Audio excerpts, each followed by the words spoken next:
அன்றியும் மனுஷகுமாரன் தமது மகிமை புரிந்தனவராய் சகல பரிசுத்த தூதரோடு கூட வரும்போது தமது மகிமையுள்ள சிங்காசனத்தின் மேல் வீற்றிருப்பார்.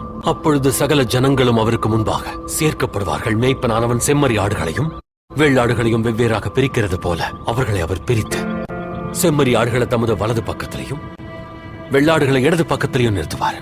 அப்ப ராஜா தமது வலது பக்கத்தில் நிக்கிறவங்களை பார்த்து, வாருங்கள் என் பிதாவினால் ஆசீர்வதிக்கப்பட்டவர்களே, உலகம் உண்டானது முதல் உங்களுக்காக ஆயத்தம் பண்ணப்பட்டிருக்கிற ராஜ்யத்தை சுதந்திரித்துக் கொள்ளுங்கள்.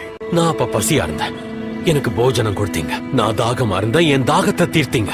அந்நியனா இருந்தேன், என்ன சேர்த்துக்கிட்டீங்க. வஸ்திரம் இல்லாம இருந்தேன், எனக்கு வஸ்திரம் கொடுத்தீங்க. வியாதியா இருந்த என்ன விசாரிக்க வந்தீங்க. அப்பொழுது நீதிமான்கள் அவரை பார்த்து, ஆண்டவரே, நாங்க எப்ப இதையெல்லாம் உமக்கு செய்தோம்னு கேட்பாங்க.